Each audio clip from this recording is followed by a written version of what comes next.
gostaria de falar sobre o tema da Sagrada Comunhão. Concretamente sobre o momento da recepção da Sagrada Comunhão.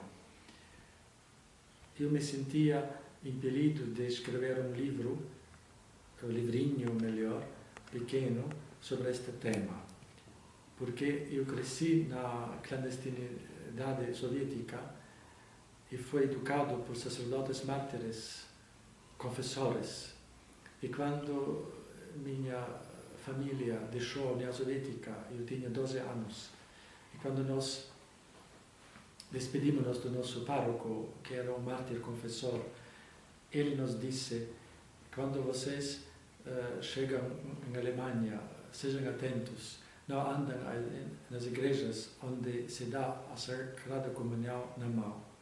E quando eu senti esta palavra, eu não podia entendê-la. E quando chegamos na Alemanha, fomos na missa e eu observei como se dá a comunhão, de uma maneira tão simples, superficial.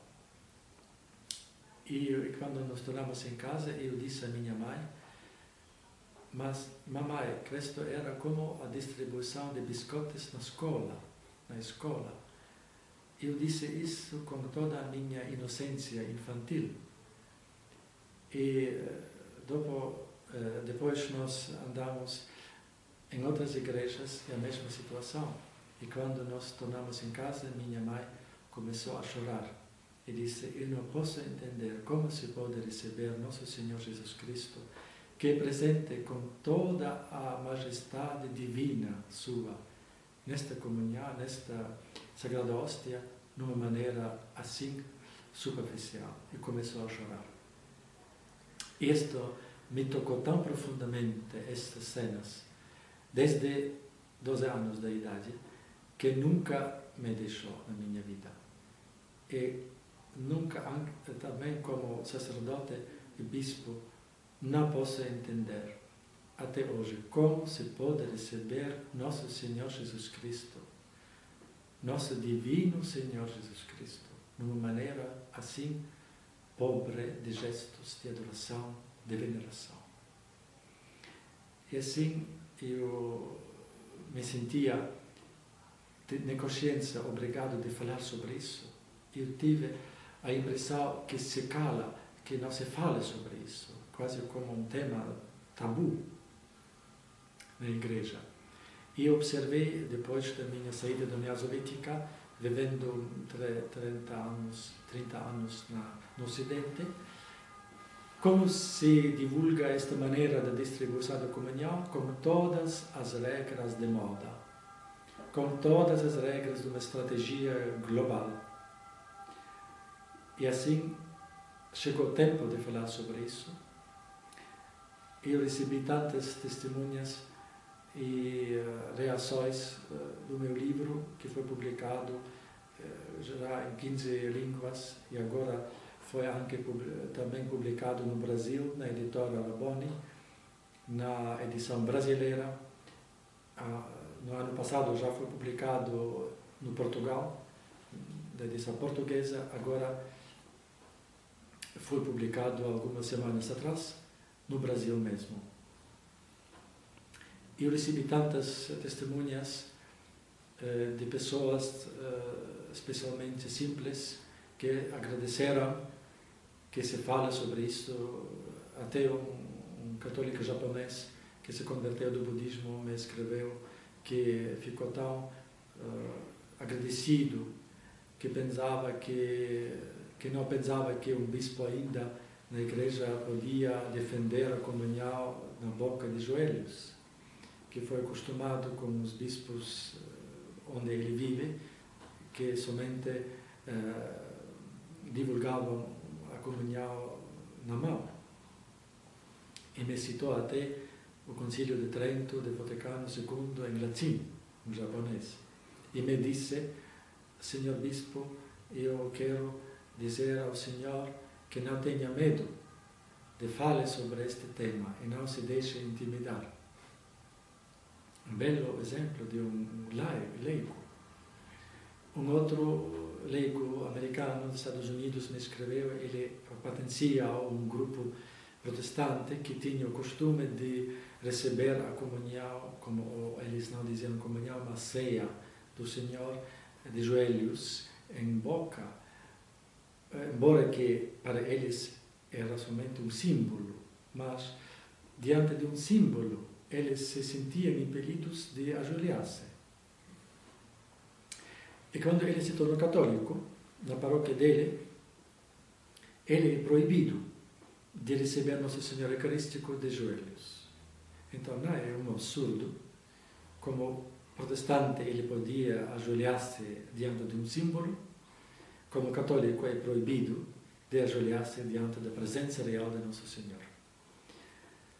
Outro aspecto que é evidente hoje, que nosso Santo Padre, Bento, começou a distribuir a Santa Comunhão a partir da festa do Corpo de Deus do ano passado, às pessoas ajoelhadas em boca num genufletório.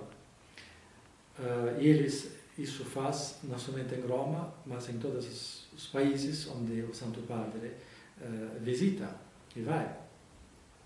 Mesmo nos países onde as conferências episcopais permitem, infelizmente, devo dizer, permitem a comunhão na mão. E o Santo Padre, não obstante isso, distribui a Santa Comunhão às pessoas, somente às pessoas que se ajoelhadas em boca, num genuflexório. Isso se pode ver, de todo mundo observar. Agora, para nós, em primeiro lugar, bispos, sacerdotes, que se temos sentir como eclésia, sentir como Papa verdadeiro, não somente com palavras, nós não podemos comportar-nos indiferente e fechar os olhos diante deste exemplo claro e humilde e modesto do Santo Padre, do seu magistério prático neste concreto ponto. Então, eu penso que nós, bispos e sacerdotes, devemos nos sentir impelidos, obrigados de imitar o Papa em questo concreto caso. E hoje o mundo ocidental parece que, especialmente na Europa, está perdendo o senso da sacralidade. E os povos do Oriente podem tanto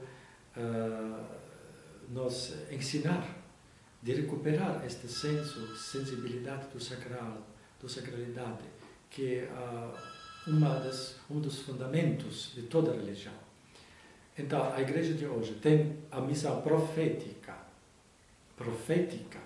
de testemunhar ao mundo com concretos gestos, sem sinais de reverência de sua fé. Devemos ter e aprofundar a nossa fé no mistério da encarnação, de Deus encarnado, com todas as consequências. E aprofundar a nossa fé no dogma da transubstanciação, o dogma da presença real, com todas as consequências práticas. E, inclusive, isto exige gestos concretos, claros, de adoração. Isto é a genuflexão, de estar de joelhos, que é um gesto tipicamente bíblico, neotestamentário, apocalíptico. É assim, penso que nós temos a aprofundar a nossa fé, não somente ter a fé no mistério de Deus encarnado e eucarístico, não somente fazer palavras, talvez bonitas, sobre esta, mas mostrar a nossa fé e nossas palavras com gestos, com obras concretas. E assim, eu penso e espero que, ao exemplo do Santo Padre, a Igreja pode realmente fazer uma contribuição concreta, também por este gesto de veneração no momento mais sacro, mais venerável da nossa fé, que é a Sagrada Comunhão. E será um contributo válido é concreto de um autêntico renovação da fé, especialmente da fé no mistério central, no mistério mais amável e querido e divino da nossa fé, que é a Santíssima Eucaristia.